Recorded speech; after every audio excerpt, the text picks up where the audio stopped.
Good evening, everyone. Welcome to another author chat that's being sponsored by the Pamunkey Regional Library. I'm Kate, and I am the librarian and branch manager at the Mechanicsville Branch Library. And today we have my friend Susanne Dunlap. Suzanne's newest book baby is called The Portraitist. Say that 5 times fast, right? The Portraitist. Suzanne and I have kind of been social media friends for, we were just discussing, several years now. Suzanne is not only a writer, but she is a podcaster and she is an author accelerator certified book coach. So Suzanne, why don't you say hello? Hi, everyone. I'm so happy to be here. It's always a pleasure to talk to Kate. And yeah, it's really great because, you know, talking to anybody who's so keen, who's such a champion for historical fiction is always fun. Always fun. And that is your main genre. You've written 12 yes. Historical fiction books now. Yes. And it's the only genre I write in, really. I mean, I've thought about trying something else because people do that. They write in different genres, but you know, the history is what gets me excited. So, and it takes a lot of work to write a book. So you have to be completely passionate about what it is you're doing. And the only thing I feel that way about is writing historical fiction. So, and the ironic part about that is that your background is not history. Well, it sort of is. I have a PhD in music history, which is a tiny little branch of history. And because that was actually how I started writing historical fiction, because I was older when I got my PhD and I had teenage kids. And, you know, anybody who's been in academia knows that when you're just newly minted, you probably take whatever job you can get wherever it is in the country at a very low salary. I couldn't do that. So I couldn't get a job in the Northeast where I live. It was hopeless. There are 120 applicants for every job. And I was frustrated because I was so looking forward to sharing all this great knowledge and information about music history with young minds and helping people, you know, get really, and especially because I had a sort of feminist slant to my music scholarship, and that's why I ended up writing historical fiction. My first novels were based on music history subjects, and I just fell in love with doing that. So it's related. So the job kind of fell into your lap, is what it sounds like. Yes. I mean, I was always a writer of sorts. You know, I mean, I spent decades writing advertising copy before I went back to get my advanced degrees, and it just sort of all meld at that point. It was like, this is what I'm supposed to be doing. Now, one of the things as I do my homework, I tend to try and watch every single interview you've ever done. That's my homework. I go back and I read it all and I try to find those really quirky things, right? Tell me something, and I think you'll know exactly what I'm talking about. Again, let's just reiterate, you've written 12 historical fiction novels. 12. Yeah. Some people, I'm never writing one. So the fact that you've written 12, they've been published, okay? What did your high school English teacher tell you about your writing? My high school English teacher, who was wonderful, I just adored her. She told me, said, "You have really good ideas, but you don't know how to write." And like, now it's like, oh wait, this book 12. So the thing is that she was a teacher. She did, you know, alternative drama, that kind of thing, and you know, but I did listen to her though. I'm very good at taking criticism, even if I react immediately and go, "That's not true." You know, I think about it and I think, well, you know, maybe she has a point. And so one of the first things I did when I went to Smith is I took a forms of writing course with Maurianne Adams at Smith. And it was just like, oh, okay, I get it. That's the way you're supposed to structure an essay. Oh, why didn't she tell me? No, I think it's really important that we're all able to take constructive criticism, right? Because certainly book one was not an immediate success, right? How many rejection letters did you have? It's not guaranteed. It's a funny story, actually, because I didn't know anything about the publishing world when I went out there, and I just wrote this. I had this story that I really wanted to tell, and I wrote this book, and I started querying it, and I queried this person who was just starting out, and he actually called me on the phone to talk about it. And the first thing he said to me is, "What you've written is not a novel." I was like, okay. And so but there was something in it that he liked, whatever. And so he's basically gave me a reading list, and Robert McKee, all these sort of books about writing, and the standard text that's really good. And he said, go away, work on it for 6 months, and then come back to me. So I did. I went and I started reading. I read all these books, and again, it was like, oh, I see what he was saying now, And I basically did my own little writing course, and I revamped the whole thing. And when I sent it back to him, he said he would represent me. But then we worked for a year on that book because it still wasn't good enough to submit. And he and I remember just being frustrated, and then suddenly something gelled, and I sent it to him, and he said to me, "Congratulations, you've written a page turner." And he sent it out, and in 2 weeks I had a contract with Touchstone of Simon and Schuster. That's a remarkable story that think about it. You had somebody who understood your passion and who was passionate enough to see you succeed, that worked for you for so long to get you to that publication. And that was a different time. I mean, this was, he took me on in like 2003 or 2002. And the publishing world has changed a lot since then. It's really hard. I mean, I feel for agents and things like that. It's hard for them to sell stuff and they don't always have the leisure or the time or the whatever to really nurture writers the way they once did. I was very lucky to have him for a while, but then he, when the world changed, he decided he wanted to go in a different direction, and he wasn't going to represent what I wrote anymore, which is, we parted totally amicably. It was not a sort of big thing, because I was so grateful to him for everything he taught me, and the 6 traditional book contracts he got me, So, it was a great time. I was so fortunate to be able to do that. And I said, I guess I had a facility I didn't know I had, or something. But so. But the thing is too, this whole thing about criticism, about taking constructive criticism, is so important, because it's you don't see things yourself. When you're working so intensely, you can think you've put something on the page, but it's really not there, if you know what I mean.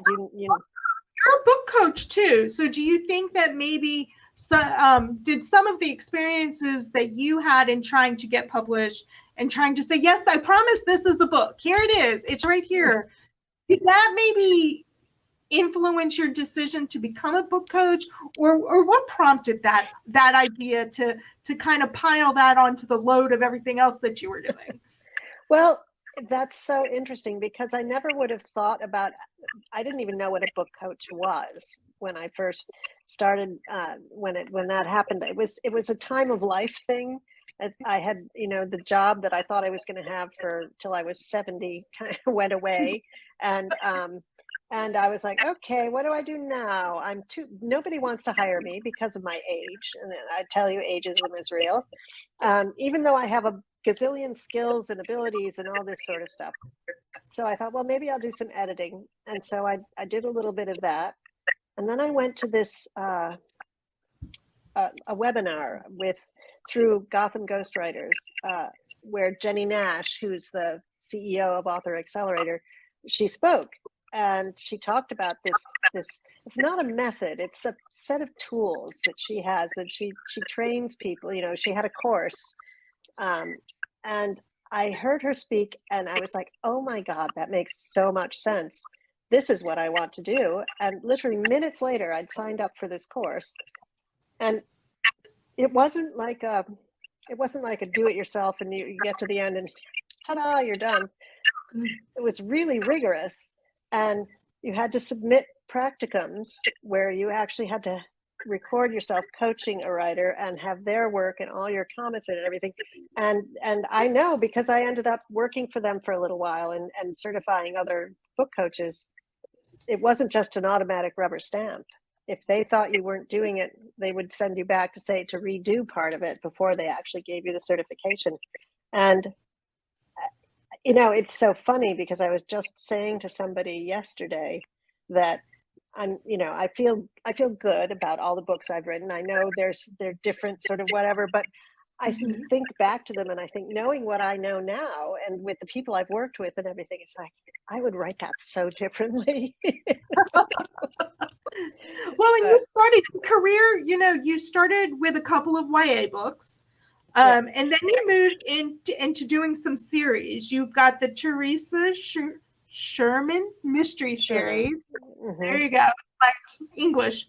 And the Orphans of Tolosa, which, I mean, I loved that series. And then you've got your new standalone. What kind of prompted you to move? I mean, and all of your books are like 18th century, really, or earlier.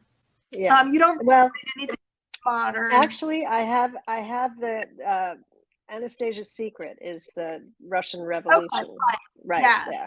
That's a little. Yeah. Well, and it's so interesting, because mostly I was trying to stay in the wheelhouse of the music stuff, right? But then my editor at Bloomsbury kept sort of nudging me away from that, and so I did a couple of other things, and but when the first book that Bloomsbury published was The Musician's Daughter, it was a YA, and I had written. I thought, this is great. I have this young female violinist in Vienna in the 18th century. Her godfather's Haydn, and this is going to be really fun. She's going to be my sleuth. She's going to be, I'm going to write a series. But for some reason, they didn't want a series. And so I had actually written the next book, The Mozart Conspiracy, already. And she said, I love it, but we really want you to do something else. And I was like, oh, okay. And so, so then when that stuff was done, and when my agent and I parted company, see, here's the thing: I had written the original, that whole trilogy in medieval Languedoc, the Orphans of Tolosa. I originally wrote as one book, except for the prequel, which is the third book, is one book as my option book for Simon and Schuster at the beginning, because you get they have the option on your second book when you published one with them. That's the way the contracts usually go. And I wrote it, and my agent sent it to my editor, and she said, I really love this book, but I can't sell it. Nobody knows. Nobody's heard of the Albigensian Crusades. There's no marquee name. There's no. And I was just devastated, because this was a book that I had gone there and climbed up to the Cathar castles and done all that stuff, and then I sat there. I thought, okay, what am I going to do? Marquee names, music, blah blah blah, and I wrote a one-page sort of proposal for what became Liszt's Kiss, and they said, okay, yeah, write that one. And then it was like due 6 months after I wrote that one-page thing, and I hadn't written a word of it. Oh my goodness. And I tried to write to the actual thing that I had written, and I just couldn't get it. And I finally, about 6 weeks before I was due to send them the manuscript, I talked to my agent, and he said, it's not there yet. It's not there. And I remember I burst into tears. It's like, yeah, I would imagine. but here's the thing, here's the trick, is that I was trying too hard to just fit it into something that I had sort of vaguely sketched out without thinking about it. I just went, okay, let's just get rid of all that and think of, and sort of start again. What's missing from this?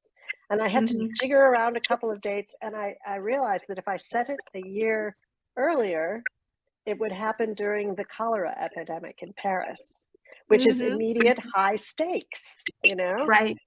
And so, I did that, and I wrote that manuscript in 6 weeks.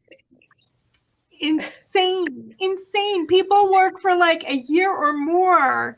Well, the Portraitist has been in the making for 7 years. So, you know, that is definitely the exception, not the rule for me. Well, let's talk about the new book, baby. One of the things that I find fascinating with authors who are able to get contracts signed, especially now, is that, I mean, you know what the trend in historical fiction has been for like the past 5 years. World War II, World War II, World War II, right? That's been the trend. Yeah. First off, how were you even able to sell this idea to your agent? Okay. To your publisher? All right. Now let me backtrack a little bit and disabuse you of a couple of things, because my last traditionally published thing where I got an advance and was with a big publisher was in 2012. Okay. Everything since then has either been hybrid or self-published.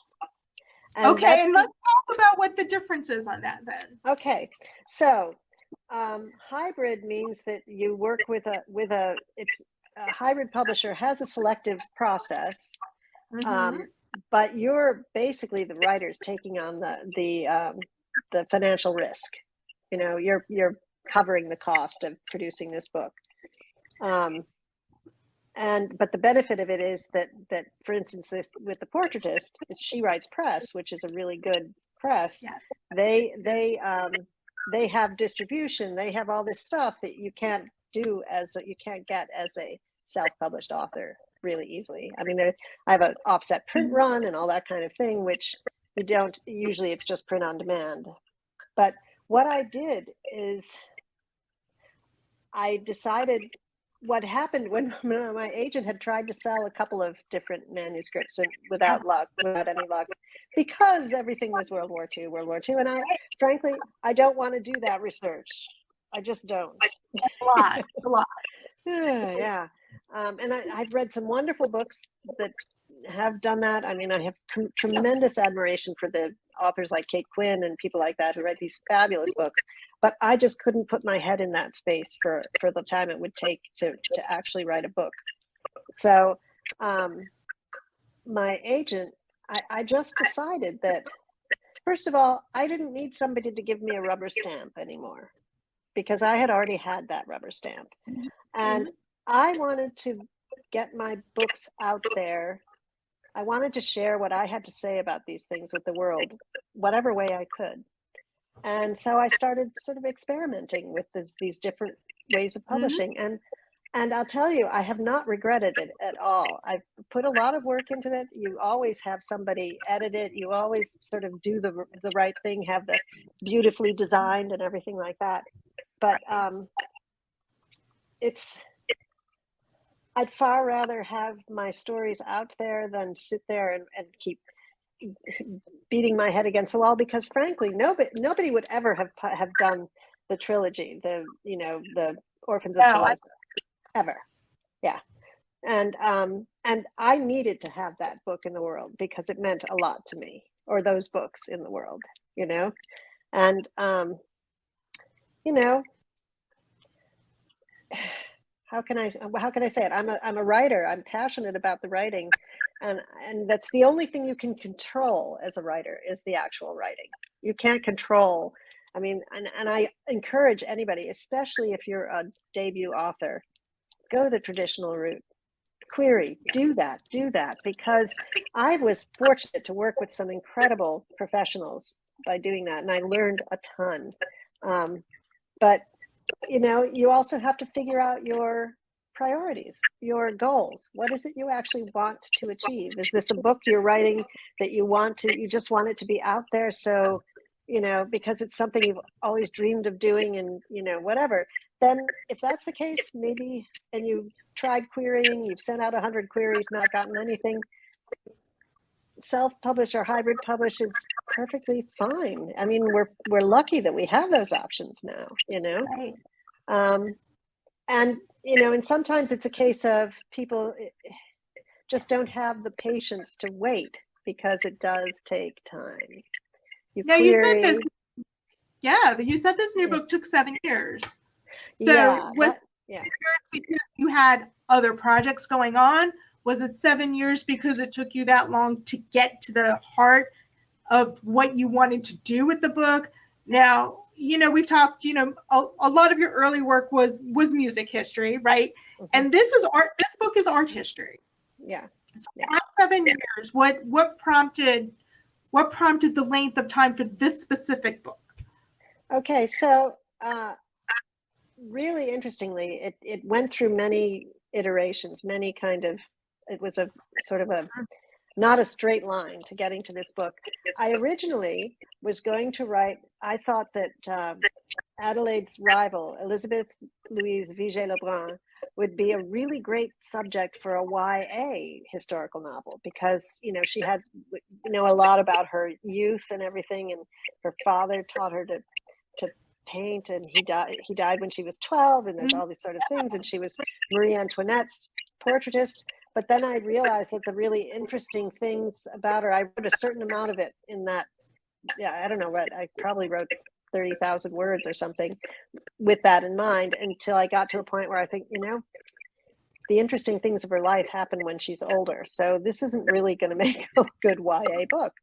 Okay. So then I thought about writing it as an adult book about her.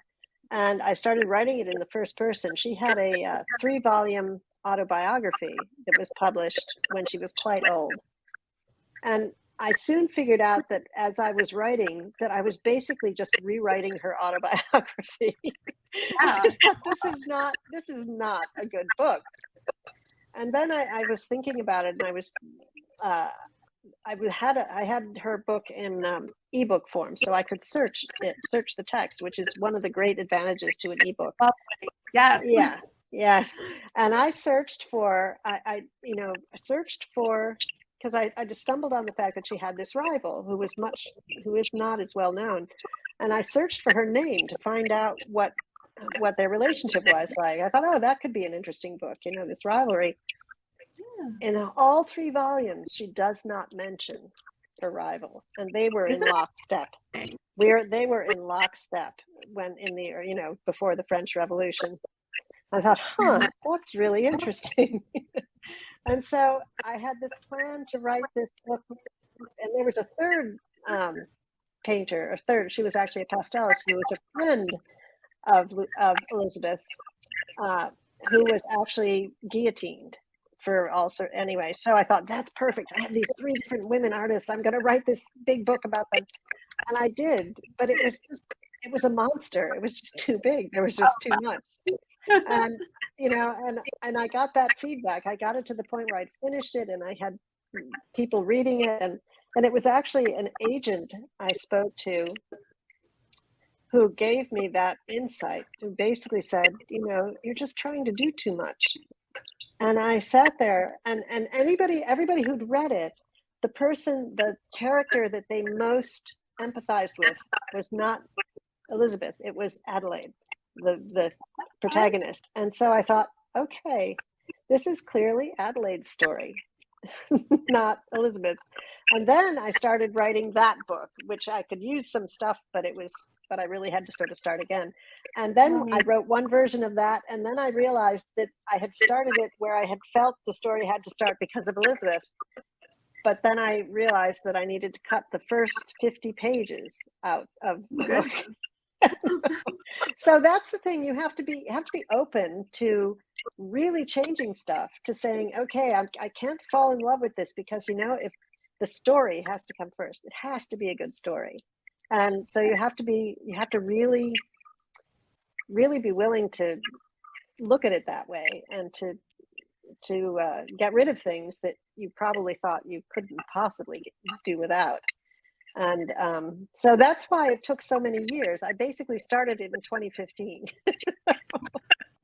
But in the meantime, I've been writing other things as well. So, well, and I find it fascinating because, I'm an advanced reader. Everybody, many people know I get advanced copies, and I'm able to help, read and promote them before the publishing date. But I'm not a beta reader. Now, you said that you sent out your original book with all three main characters, and you sent that out. But you had to be willing to listen to what the beta readers were telling you. And I think that also goes back to like that early criticism, like back from your English teacher and back from your first editor and agent and stuff. Like, you have to take into consideration what everybody else is telling you about your work, because that's what makes us the world's worst editors, right? Because we know what it's supposed to say on the page, right? We know what it's supposed to be telling. It's there in my head. Yeah, I promise it's on the page, right? But then, do you feel like sometimes people are almost too harsh, and does it make your job more difficult? Because you are a very creative person. I mean, you're musically inclined, you're artistic in the fact where you can write 12 books, my goodness, plus all of the drafts, for the books that take place. I've heard you play piano. So, I know that you're just so artistic, but yet, do you find it creatively frustrating sometimes when you have to when you come up against these brick walls? That's a really good question. And yeah, of course, I sort of, you always feel like when you send something out into the world to be read by a first beta readers, that they're going to say, "Oh, this is so good, don't change a word." Mm-hmm. That never happens. and always the best critique is stuff that you really, in your heart of hearts, knew was wrong. But you needed somebody else to tell you, and but you also have to choose those beta readers carefully, because it's no good sending your book to somebody who it's not the kind of thing they read, for instance, or never have your close relatives be beta readers. Right. Yeah. I'm very fortunate, and I have this community of fabulous historical novelists, and we do sort of trade manuscripts around and beta read for each other, and and we're honest. We're not going to just say, "Oh, this is really nice," We're going to say, "Yeah, it's not quite working, and here's what I think," and because I know those people know how to write, and I respect them, I have to listen to what they say. If I don't, it's disrespectful, really. So one of the things that I've noticed, the writing community, it's so supportive of each other. Mm-hmm. And one of your pet projects during COVID was, of course, your podcast. Yeah. Mm-hmm. So we talked on that, and so what prompted you to do that? I mean, aside from COVID lockdown, but you were writing, you had 2 books published in 2019, you had 2020, 2021, now 2022. So you've been writing this whole time. Mm-hmm. So what made you feel like you had the energy? Because in essence, that was a lot. To really showcase the authors the way you did in that podcast? Well, actually, it came from a lack. I was listening to some podcasts, and there are lots of podcasts out there about books and writing, but there wasn't one that was specifically about historical fiction. There was not. You're right. And I really, really wanted that. And that's what they say. I forget who it is who said, if there's a book out there you want to read and it's not there, write it yourself. Well, here it was that, there wasn't a podcast I wanted to listen to, so I'd better do it myself. And unfortunately, there was some technology that was relatively easy to learn and stuff, and it was time consuming. But I'll tell you, it was so much fun to talk to these authors and just to spend an hour talking about books, and especially historical fiction. And because I'm a huge reader myself as well, and I have to tell you, I'm reading the most amazing book right now. I know this is supposed to be about me, but let me talk about Maggie O'Farrell's The Marriage Portrait, her newest book. I read it. Oh my God.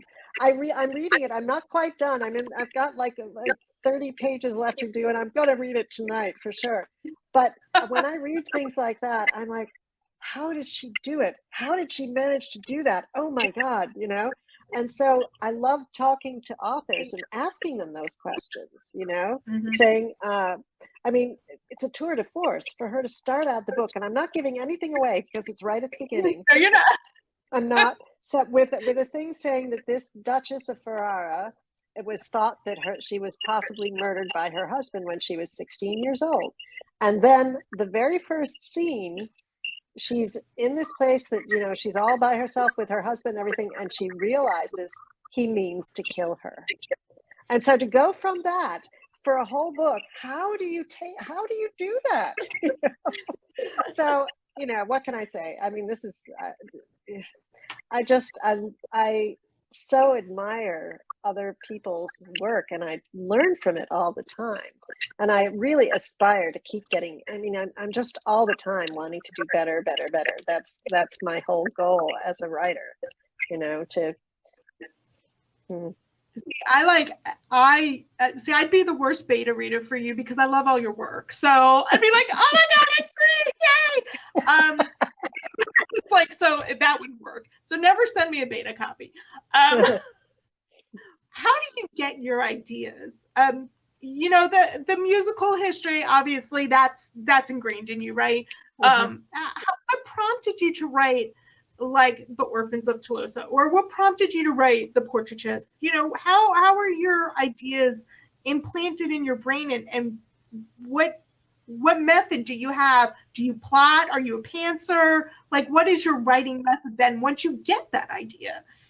That's such a good question too. And first of all, The Orphans of Tolosa came out of my music history studies because I studied early music and realized there was this whole culture that was in southwestern France before it was part of France, with women troubadours. And it was it was just for this one sort of small period of time. And I'm like, oh my God, I have to write a book about that. And that's what became the whole trilogy. That's just amazing. and thank you. And so yeah, a lot of my ideas came from that. But it's just, sometimes I just stumble on something, and it's like, oh, how interesting. But this is where history, I mean, some writers who are writing contemporary fiction think about, my God, what would happen if this happened in a contemporary thing? I don't tend to think that way. I tend to think I'm researching something, and while I'm researching one thing, I stumble on something else, and I go, that's really interesting. Let me dig a little further and see if there's a story there, you know? But of course, you can't just pull it out of history and put it on the page. It's got to be, yeah. And I think that I was and still am, to a pretty big degree, a pantser, in that I really want to get to the page and start writing. And I research, I get to the point and I start writing, and then I have to research some more and start, you know, so I kind of do the things in tandem. But since I did this whole book coach thing, I have now got a couple of tools, and I force myself not to do that. Or if I do it because I need to do it, that's fine. But then I have to go back and do the real work, which is this process, just like some pre-writing stuff. It's not outlining. I could never do. I tried that once, and the idea of outlining scene by scene and beat by, I can't do it. Some writers can do it, and it works for them. Does not work for me. But there's this particular tool called an inside outline that's part of the whole book coaching thing, where you basically take the Pixar story formula. You know what that is. Once upon a time, there was this. And every day, this happened. And then Okay. one day, this happened. And because of that, this happened. And because of that, and you keep going because of that, because of that, because of that, until finally, and every day thereafter. That is a basic, simple story structure that isn't an outline, but it's taking that cause and effect thing, which is what gives a text narrative drive, basically, you know. And then that's the story outline, but then the inside outline adds, you have what happened, and then the point, or what it means to the protagonist, how it affects the protagonist, what decision it makes the protagonist make. And going through that, for instance, I'll give you an example, the Paris affair. When I wrote it, I got to a point and I was just stuck. I thought, what happens now? And I was like, you dolt, go do your inside outline. So I did that, and I got to that point and I went, oh, that's what has to happen now. And I got, and I was able to write, to power through and write the rest of it. So I would say what I would call it myself is a plantser. A plantser. You're making up a whole new word now. No, that's not my own. I've heard other people use it, but it's really probably what I am. Yeah. So have you achieved the level of success that you set out to? Come on. Everybody who starts writing wants to write a bestseller and get on the New York Times bestseller list, or Oprah, or something. I have not achieved those things. But yeah, honestly, let's come back to earth. What I have achieved that makes me feel so good is having readers really enjoy, or not enjoy sounds, is too mild a word, but I have readers who are just passionate about my books and who it means something to them, and that's really the most important thing. And I get it's so random. I've suddenly gotten to a point where I have enough books out that sort of random strangers will suddenly say, oh, I read that book. Well, you're 12. It's gonna happen. I know. But it's so gratifying. I mean, that to me is success. That to me is if somebody's read my books and gotten something out of it, that I really can't ask for much more than that. So yeah. How many more books do you have running around in that brain of yours right now? Okay. Well, it just so happens I have another book that's going to come out in the spring, which is another one that I've wrote before. So and then I have another book that I wrote before, which is going to come out. How am I just finding out about this now? You've been holding on me. No, but this puts the lie to what you were thinking about all my books being early history, because these books that are coming out take place in around 1910 New York. Oh, And I did that as a, sort of thinking about what could I do that would maybe, because the Albigensian Crusades weren't selling. And but I found myself, once I start looking into something, I really get into it. And the one that's coming out, I think in March or April, I don't think there's been a date set yet, but is called The Courtesan's Daughter. And it's a mother-daughter story, basically, which is something I thought to myself, I was thinking, I don't have any good mothers in any of my books, and that's weird, isn't it? I mean, that does seem to be a MO for you. Yeah. And so I thought, well, I want to write a book where there's a mother-daughter dynamic somehow. And then I started doing my research, and it involves the early cinema in because that's where it started in New York City with Edison and J. Stewart Blackton and all those people, and Gaumont came over from Paris, and I just got really into it, and the research was fabulous fun. But it's a mother-daughter story about the mother is a French immigrant, and she was a courtesan in Paris, and she has anyway, and she comes with her little girl, but we join them when the daughter is 17, and the mother wants her to go to teachers college, and because she doesn't want her to be poor and whatever. And but the daughter has a dream to be in the cinema, in the or moving pictures. So there's this sort of conflict, and everything goes crazy, and I'm not going to go into it, but so that's one. And then the other one, which will come out probably 6 months after that, is about Lillian Lorraine, who was the love of Florence Ziegfeld's life. And she was a very interesting character, crazy. And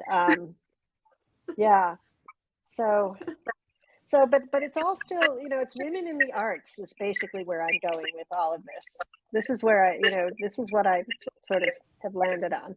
Yeah. And I love that. I mean, I love all of the stories that are empowering women, whether it's World War II, whether it's, the 1800s, it doesn't even matter. Women are getting a voice, and women are being acknowledged for everything that they've done. So, like I said, I love your work. I read it so fast that I'm like, oh, wait, I needed to focus. So let's go ahead and see. And I don't think I've got any comments coming in right now. But anyone, if you're interested in making questions, comments, you can always go ahead and post them online, and I can shoot them to Susanne, who I'm sure, as she's recovering from her broken ankle, will have nothing but time to be able to respond to those. But real quick before we end, other than The Marriage Portrait by O'Farrell, what are you reading, and what would you recommend? Okay, I also am reading, I have this wonderful cafe bookstore down the road that sells remaindered books. So I find things that I kind of missed the first time around. And I'm reading Colum McCann's Dancer, which is about the life of Rudolf Nureyev. And it's fabulous. Absolutely fabulous. Yeah. And I've read I'm all up to date with Kate Quinn and all those people. Although I have the new Geraldine Brooks is on my TBR pile as well. Yes. Have you read it? Yes. Is it good? Make that your next one. Okay, I will for sure. Yeah. And I also I love Jennifer, what is her name? Welcome to the Goon Squad or something like that. What's her name? Egan. Jennifer Egan? Yeah. Yeah. I loved Manhattan Beach, and I started reading her next one, but it took off on characters from the previous book, and I didn't know who they were. So anyway, but I'm also reading Julia Glass's Vigil Harbor, which is a sort of a near future eco thingy, but she's so brilliant with the characters she creates and everything. And here's what I sit and think about with this one, with Maggie O'Farrell. I had this, my response to Julia Glass is, I know something's coming, but she has spent a huge chunk of the beginning on backstory. And how does she do that and make it so compelling? Mm-hmm. It's really compelling. I haven't read that one, so I'm going to have to look it up. But yeah, sometimes, and I think that readers oftentimes don't want to devote the time needed to appreciate the backstory to get to, we all want instant gratification, right? Yeah. Tell me who it is, and tell me what they're going to do, and tell me what happens. But sometimes that backstory is so necessary to making it just a comprehensive, wonderful, enjoyable story. So, but you have to be a really good writer to make it you do for the reader. Yes. And this is what Julia Glass has done in there, and I'm sitting there thinking, it's one of those, how does she do it? I want to see how she does this. Well, I hope that you find some time in your busy schedule to maybe get some more podcasting in there, because as I am the groupie that I am, I loved it. And I know so many others do too, but of course it's time consuming. It's time consuming. Yeah. Wait for the new books. Like, again, just finish the other, but Oh yeah. I mean, you guys don't put them out fast enough for me. I know, but I don't want to. We don't want to put them out until they're ready. I mean, true. It's an Yeah, art. yeah. It's an art that needs to be sculpted and refined to that Yes. perfection. So Yes. I'm so grateful to you for coming on and talking. Oh, this with was me. so much fun. It's always fun. Yeah. So much Yeah. fun. And everybody, thank you for joining us tonight, and look forward to another author chat come October. We will have the author Jamie Ford in October. Oh, I'm coming to that. I'm coming to that. Oh, I have Jamie Ford's book too. That's on my TBR. So make sure you join us then. Everyone, until then, take care. All right. Bye.